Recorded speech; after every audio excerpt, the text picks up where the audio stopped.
Bitcoin caiu de 43 mil para 30 mil dólares. Ele já tem uma recuperaçãozinha ali, tá perto dos 40, mas será que é a hora de comprar agora? Vamos falar um pouquinho sobre isso, sobre dominância do Bitcoin, SP500 e muito mais. Vem comigo.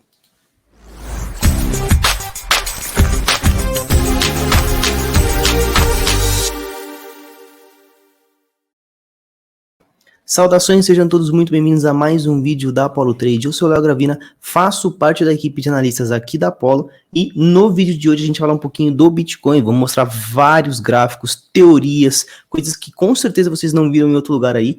Mas antes, é claro, já vai deixando o seu like para fortalecer o canal se você já é inscrito. Se você ainda não é inscrito, está vendo aqui pela primeira vez, considere se inscrever no canal se você gostar do conteúdo, beleza? Então, vamos para o gráfico. Espero que a internet não esteja boicotando a minha câmera, mas vamos lá. Então, estamos vendo aqui o gráfico do Bitcoin, tá sempre muito gentil, né? Fornecer os dados antes de sair jogando na cabeça do povo um monte de risco.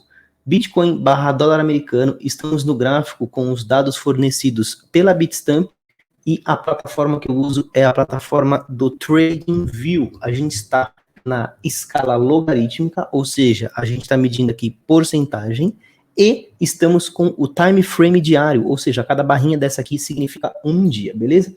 Eu deixei duas coisas traçadas pra gente, porque são as coisas que eu entendo como mais importantes neste momento. A gente consegue ver aqui, né, que existe essa possibilidade da gente ter tido um toque na reta de suporte. Essa reta de suporte, antes deste momento aqui da queda, ela não era tão relevante. Afinal, o preço estava muito longe. Vocês podem ver aqui que o preço ele estava em aproximadamente 43. Em aproximadamente 43, e eu vou pôr o meu mouse lá, o toque estava distante, a gente estava num bull run, não parecia ser algo... eu vou até aumentar para vocês aqui, vou colocar um zoom, acho que fica melhor, né? Então, beleza. Então, naquele momento, eu mudei agora para o semanal, naquele momento não parecia que este toque era possível, né? Parecia que a gente ia ter uma dificuldade de baixar para lá e que a gente tinha entrado numa parabólica. Negativo, não entramos, a gente teve um recuo ali, tá? No candle diário, e realmente foi bem forte, mas a pergunta que fica é, será que vale a pena comprar ou não? Acho muito interessante, antes de qualquer coisa, eu já posso te responder que para mim sim, se você queria só essa informação, é isso aí, já deixa o seu like, mas se você quer entender os motivos pelos quais eu acredito que a gente ainda pode participar de um bull run muito forte e que este momento era uma opção para quem tinha um cash ali, então continua comigo. Então é o seguinte, vamos voltar lá para o gráfico. A gente tem, então, aqui uma dificuldade de passagem do preço ali pela região de 60, a gente ficou várias semanas ali, e imagina quantos dias, então, com o preço, como é que eu posso dizer assim, deslizando ali naquela porta de resistência. Então, o preço teve muita dificuldade de romper, ele teve ali uma ausência de força compradora forte que jogasse o preço lá para cima, ele também não teve um volume crescente, né, o volume, na verdade, foi decrescente, a gente tem um volume diminuindo, vocês podem ver aqui que o volume apresentou diminuição, e isso mostra pra gente que a gente tem aí uma divergência, né? Preço subindo sem volume acaba sendo um pouquinho complicado de sustentar no longo prazo, tá? A gente já viu, inclusive, né, que o indicador do Super Trend ficou meio louco ali, significa que a gente estava numa lateralização. Resumindo, paramos de subir e ficamos andando um pouquinho de lado, e andar de lado no topo histórico não faz muito sentido, tá? Não faz muito sentido, e é justamente que pode ter derrubado o preço, além de outras partes fundamentalistas também, tá? A gente teve, né, no mercado, agora deixa eu pôr o meu rosto aqui, a gente teve no mercado uma alta de preços muito grande nas altcoins. Vamos ver um pouquinho o gráfico da dominância? Vamos ver um pouquinho o gráfico da dominância aqui, porque, como vocês sabem, né, a gente teve altas inexplicáveis, sem fundamento, de moedas como DOG, do Dogecoin, e também a SHIB, também são moedas que não tem nenhum fundamento por trás. Outras moedas até que eu já fiz análise no canal também, e isso acaba complicando um pouco o momento do mercado, a saúde do mercado. A gente fica numa euforia, uma ganância, com entrada de capital ganancioso, né, que saiu da mão de pessoas que quiseram apenas adquirir lucro rápido, e isso muito provavelmente dificultou aí a saúde financeira e fez com que a gente teve essa queda também, tá? Então, prestem atenção, momento de euforia, todo mundo comprando moeda besta, sem motivo algum, moedas que não tem explicação subindo, pode ser realmente que a gente esteja num momento ruim de investimento, tá? De fazer grandes aportes. Então, olhando aqui para a resistência, para a dominância é legal a gente ver no gráfico semanal, então cada barrinha equivale a uma semana, a gente percebe que o movimento foi bem parecido, olha que legal de assistir isso, o movimento foi bem parecido com 2017, naquele finalzinho de 2017 a gente teve uma queda muito forte na dominância, ou seja, o Bitcoin, que representava a maior parte, né, de capital no mercado de cripto, começou a perder essa relevância, com as outras crescendo principalmente, tá? Não que ele estava perdendo dinheiro, mas ele estava crescendo numa velocidade de 2 e as outras numa velocidade de 10, por exemplo. Então, elas começaram a dividir mais percentual de capital dentro do mercado como um todo. Então, a gente consegue ver aqui, ó, deixa eu colocar o gráfico inteiro para vocês, a gente consegue ver aqui que a gente teve uma queda muito forte, tá? Uma queda de poucas semanas, ali a gente está falando de 2 meses, e representou 35% na queda da dominância. 35% na queda da dominância é muita coisa, gente. É muita coisa. Realmente fica até um pouco complicado disso ser sustentável a longo prazo, tá? E, de certa forma, né, a gente teve um pullback justamente numa reta, uma zona de suporte aqui, tá? Que a gente tá vendo essa parte aqui de baixo, que era na região ali de aproximadamente 40, tá? Quando o preço, quando a porcentagem de dominância chegou em aproximadamente 40, a gente teve ali um pullback e existia um fundo anterior que poderia representar, então, essa força compradora ali do Bitcoin frente às altcoins. A gente tinha uma outra região, né, ainda existe ali de 35 aproximadamente, que pode vir a ser testada no futuro, tá? Inclusive, acredito fortemente, e agora vou falar um pouco, acredito fortemente que este movimento de pullback que a gente está enxergando agora, e eu vou selecionar ele aqui bonitinho para vocês, ele é, na verdade, um movimento meramente necessário, ele é um movimento que vai fazer ali uma puxada de força para a reta de tendência. A gente tem essa reta de tendência destacada aqui, que existe para justamente dar um ângulo de ataque para baixo, né? Um ângulo de ataque de descida. E o descolamento do preço, né? A gente está analisando porcentagem. O descolamento deste número, né? Do dado da sua reta de tendência gera, de fato, um problema na continuação daquele ângulo de ataque. Então, a gente tem muito provavelmente um ímã ali puxando de volta, né, falando, não, peraí, você tem que respeitar esse ângulo aqui que a gente estabeleceu para descer nessa média de tendência aqui. Então, é bem possível que a gente tenha uma alta do preço aqui da dominância, tá, do Bitcoin, só que isso não deveria passar de 50%. É bastante, viu, de 43 para 50, dá para ganhar bastante coisa em vários trades, mas eu acho que o nosso ponto final ali fica em aproximadamente 50. Muito mais que isso, a gente tem que rever esse estudo. E eu acredito que, é claro, né, demorando umas 2, 3 semanas para chegar até 50, a gente não rompe, então, a nossa reta de resistência aqui, que é uma reta que vai impedir a passagem do preço para cima, tá bom? Então, isso aqui falando sobre dominância, mas a gente tem mais coisa para ver, né? Uma coisa que as pessoas me perguntam muito, se o preço agora do Bitcoin vai cair ou vai subir. Vamos fazer uma análise num time frame um pouco menor, num tempo um pouco menor. A gente estava olhando o semanal aqui, né? O próprio diário, você percebe que o toque foi muito bonito, deixando aqui só para vocês verem que realmente o toque foi bem bonito aqui. Mas vamos olhar um pouco o H4, eu já deixei até separadinho aqui, a gente tem um mesmo formato parecido ali, inclusive com a dominância, mas são assuntos totalmente diferentes. A gente tem um formato ali de reta de resistência, ela está impedindo a passagem do preço para cima. É uma reta que vai resistir ao aumento de preço, tá?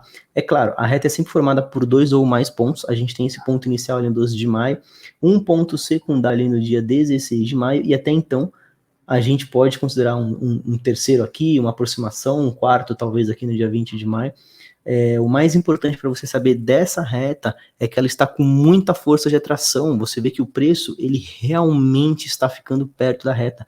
A descida está sendo coerente com o ângulo de ataque dessa depressão, tá? E a gente pode ver isso principalmente aqui, ó, quando a gente coloca o gráfico em linha, substituindo o gráfico de candles, de barras, ou qualquer um que você queira ver como padrão, e colocar o gráfico em linha. A diferença, basicamente, do gráfico em linha para o gráfico em candle é que o gráfico em linha vai te dar pontos com o fechamento do dia, e você interliga esses pontos, e é o que a gente está vendo aqui. Fechou em quanto? Pontinho. E no próximo pontinho, você já liga ali e vai ligando todos os fechamentos. Já na barra, a gente tem um registro da volatilidade dentro daquele período. Então, a barra, nesse caso, H4, significa que é uma barra que contabiliza a volatilidade de 4 horas. Você consegue ver que tem um furo ali muito grande na região ali do 19 de maio, tá? Isso mostra pra gente mais dados gráficos. É por isso que a gente usa, né, velas, candles, e não o de linha. Mas o de linha é legal para você ter um pouco mais de noção do fechamento. Então, o que eu quero mostrar é que a gente está aqui numa tendência bem estabelecida de curtíssimo prazo de baixa. Até que a gente tenha um rompimento, não vale a pena investir no sentido contrário. Já falei que é um bom momento para compra, na minha opinião. Ainda vou mostrar uma parte mais fundamentalista para vocês, que eu acho que vocês não viram em lugar nenhum. Mas falando de análise técnica pura, price action, a gente consegue ver que existe até uma tentativa aqui, né, de formação aqui, ó. Vocês conseguem ver que existe uma tentativa de formação para fazer esse rompimento, né? Existe até uma certa força, que é um ângulo de ataque muito grande dessa segunda reta, mas a gente tem que esperar mais um pouquinho, tá? Uma entrada, qual seria uma entrada segura se eu estiver falando apenas de trade, tá? Não tô falando de hold, não tô falando de encher as sacolas, tô falando de trade especulação. Eu quero falar muito mais de parte fundamentalista, mas falando apenas de trade aqui, eu só acho que vale a pena entrar acima de 43.500, abaixo de 43.500, fica um pouco complicado, fica um pouco prematuro. Acho que não é a intenção de vocês aí acabar entrando precipitadamente, né? Ser precoce no mercado não é muito interessante, tá? A gente tem aí no máximo, né, entrada acima de 43.500, pensando no curtíssimo prazo, coisa para o final de semana, algo nesse sentido aí, tá? Espero que a internet aí não esteja captando todo o conteúdo, mas vamos lá, vamos continuar, vamos seguir, tem muito mais coisa para falar, tá? Agora que a gente já analisou esse curtíssimo prazo, vamos puxar para um prazo muito maior, tá? Vamos fazer um zoom out do gráfico. E para isso eu vou até alterar aqui o gráfico, porque eu já deixei desenhadinho para vocês. Eu só preciso achar aonde está. Vamos lá. Deixa eu ver aqui no semanal se é este o desenho, exatamente esse o desenho. O que eu vou mostrar aqui para vocês, eu acho que vocês talvez não viram em nenhum outro lugar, tá? Eu vou dar os créditos para o Fê do Paradigma Education, mas eu quero mostrar aqui para vocês um pouco mais de dado, tá? Então vamos lá. Primeiro, antes de tudo, a gente tem aqui o gráfico do Bitcoin, e a gente está no gráfico semanal. A gente está com os dados coletados da Bitfinex, porque a Bitfinex, se ela não é tão confiável assim, porque a gente tem mais dados gráficos. Você percebe que é uma corretora antiga, então desde 2013 ali tem dados para a gente analisar. Isso é muito bacana, tá? Quando você olha apenas essa ferramenta aqui que eu vou mexer, ó, essa ferramenta, tá? Que a gente está falando de uma extensão de FIBO, e eu vou fazer ela de novo para vocês entenderem, pode começar a ter uma amostra ali de que a gente tem um alvo bem bacana no longo prazo. Eu já vou colocar ela ali antes, mas deixa eu explicar o que eu quero mostrar para vocês aqui, tá? Então vamos lá. Prestem bastante atenção, se ajeita aí, porque essa teoria vai explodir a sua cabeça. Então vamos lá. A gente tem aqui, ó, em 17, né, em 2017, a gente teve o topo histórico de aproximadamente 20 mil dólares. Tá? Demoramos um tempo para romper esse topo histórico, até que em algum dia rompemos, e aqui está registrado na semana de 14 de dezembro, tá bom? Em algum dia dentro dessa semana aqui. A contagem eu fiz no gráfico diário, tá? Demorou pra caramba, mas estou mostrando no semanal para caber um pouco melhor na visão de vocês. A partir deste dia do rompimento, a gente contar 290 dias aproximadamente, vai dar o tempo que das outras vezes que rompeu o topo histórico, chegou num novo topo histórico para começar a cair. Então vamos de novo. Se a gente for nos tempos anteriores aqui, ó, topo histórico, quando que rompeu? Rompeu aqui, mais ou menos, aproximadamente aqui, no dia 27 de fevereiro, tá? Estão vendo meu mouse aqui, aproximadamente aqui. Quando teve esse rompimento, você pode contar aproximadamente, hein, gente? Aproximadamente aqui, a gente tem ali, ó, o que eu falei de 290 dias, tá mostrando 300 ali, porque é aproximado, a gente tá no gráfico semanal. Então, 300 dias aproximadamente de diferença entre o rompimento do topo histórico anterior e a formação do novo topo histórico. Não temos aqui, mas eu já vi em outros gráficos também, a mesma coisa já aconteceu em 2013, 2017, e agora a gente está em 2021, uma sequência de ciclos aí, né, o terceiro ciclo de alta, e esses ciclos todos demoraram 4 anos, mas a diferença entre o rompimento do topo histórico e a chegada num novo topo histórico costuma ser de 290 a 300 dias. Muito bacana essa informação, mas o que a gente pode fazer com ela? Tivemos aqui então no dia 14 de dezembro, a gente vai ter quando esse momento, Léo? No final de setembro, vamos colocar no dia 1º de outubro, tá? No diário, deu 1º de outubro. No diário deu 1º de outubro ali. Então, na teoria, caso se repita o passado, no futuro, a gente tem aí essa reta roxa como uma média, né, um ângulo de ataque de alta médio, mostrando que o resultado pode ser $400 mil. Calma nessa hora, não significa que é certeza, eu estou especulando com o passado, vocês sabem, né, eu já falei 1000 vezes que o passado ele nem sempre se repete no futuro, não é a intenção aqui fazer ninguém ficar como louco, eu estou fazendo estudos e teorias, porque é interessante conhecer, né, o passado para a gente poder saber pelo menos o que não vai acontecer no futuro, e aqui a gente tem um passado que pode estar se repetindo pela terceira vez, por que não? E é por isso que talvez esse momento tenha sido uma oportunidade maravilhosa. Se, vamos supor, se ele chegar em $400 mil, tá? No dia 1º de outubro, não sei se vai chegar. Se ele chegar, supor que chegou. Putz, chegou. Este dia que a gente teve de queda nessa semana, ele vai ser muito provavelmente lembrado como uma oportunidade mágica. Todo mundo falando, nossa, se eu tivesse comprado ali, meu Deus, quem comprou ali se deu muito bem, se eu soubesse. Então, fica esse registro aqui, tá? Mas tem mais coisa para eu falar desse gráfico, que é o seguinte. Então, partindo ali do topo histórico 2017 para o que foi o rompimento dele em 2021, aqui no final de 2020, na verdade, né, entre a mudança de ano. E aí, chegando nos 290 dias, a gente chega em aproximadamente aqui, né, nessa região de dezembro também, outubro, dezembro, por aí. Não, na verdade, outubro, desculpa, a gente chega em outubro ali, em 400. Por que 400? Antes de falar por que 400, vocês estão vendo que tem outras duas linhas ali, tem uma linha azul mais escura e uma linha azul mais clara. Deixa eu aumentar um pouco aqui. Eu preciso sair do quadradinho, né, para vocês verem. E eu vou aumentar mais para vocês verem, tá? Vamos lá, quero que vocês enxerguem bem ali. Ó, vocês estão vendo aí, tá bem feio, porque tá um zoom gigante, mas vocês estão vendo. Essa de cima aqui e essa de baixo aqui são 2 pontos que a gente chegou das outras vezes, tá? Então, quando teve o rompimento? Em 2013, chegamos ali nos 800. E o rompimento?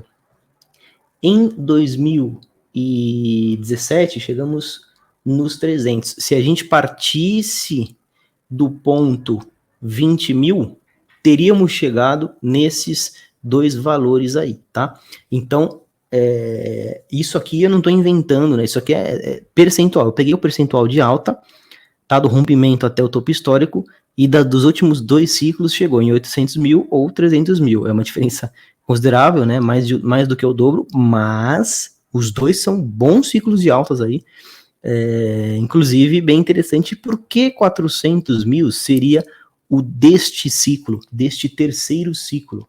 Deixa eu reduzir um pouco o zoom aqui, porque senão eu não consigo trabalhar.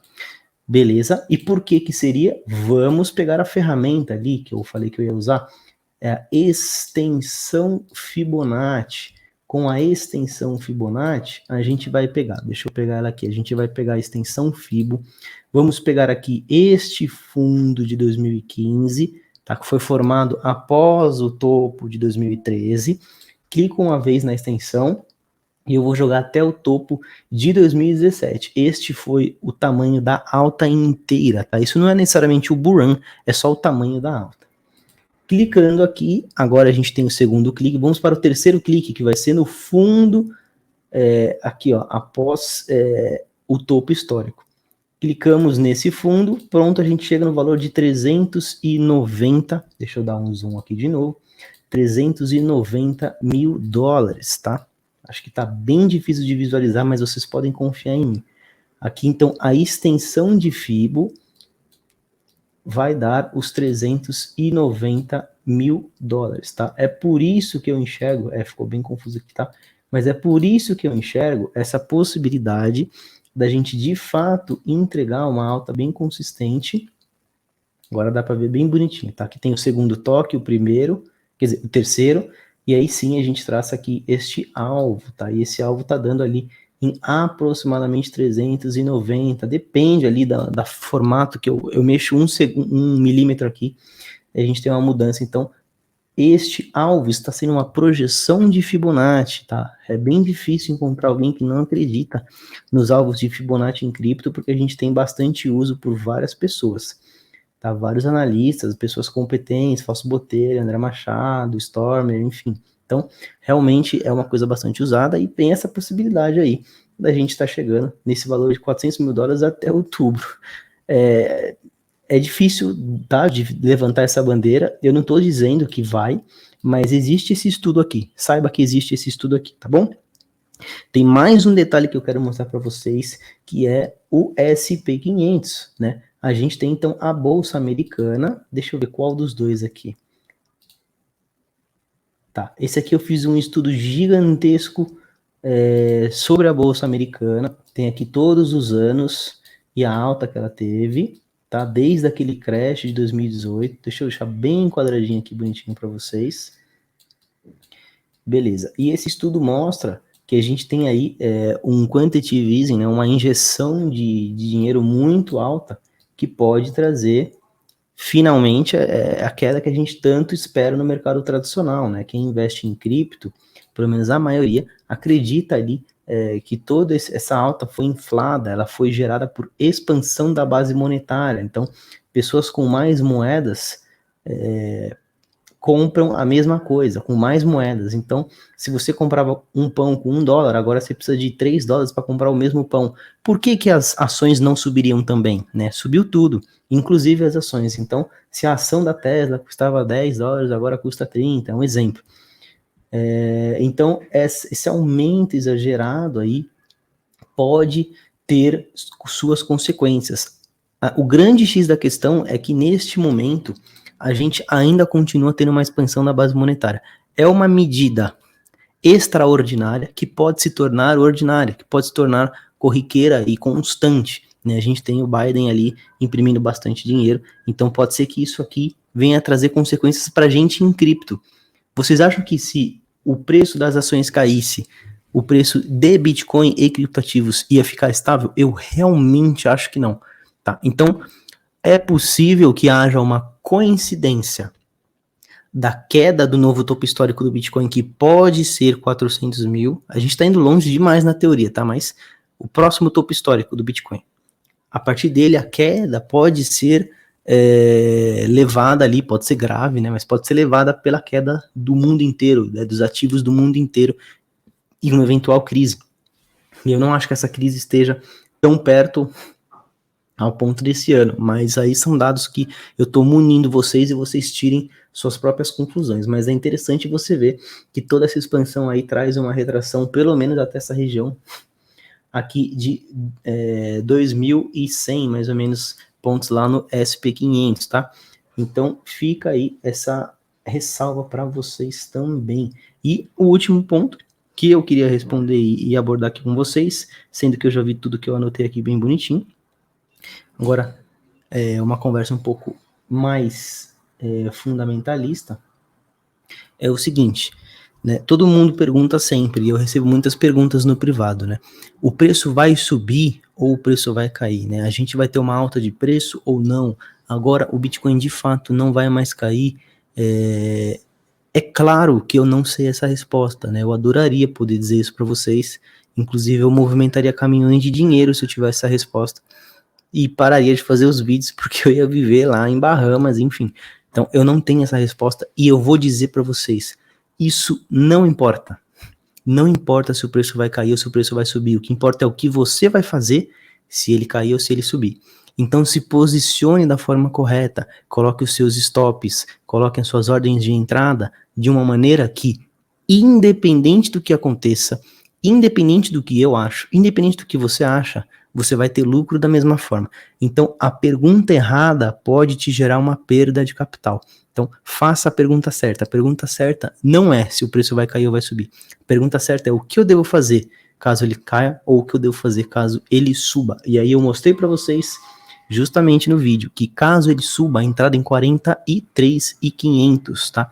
Caso ele caia, a gente pode fazer uma reconfiguração ali de cenário. Eu acredito que ele está numa tendência de baixa, então estar comprado agora em trade de curtíssimo prazo não vale a pena, não faz sentido, mas no longo prazo, como eu mostrei para vocês no gráfico, eu vou até colocar de novo aqui, como eu mostrei para vocês lá no gráfico, ele pode ter sido um belo momento ali de oportunidade, tá? Não, é nesse gráfico aqui mesmo.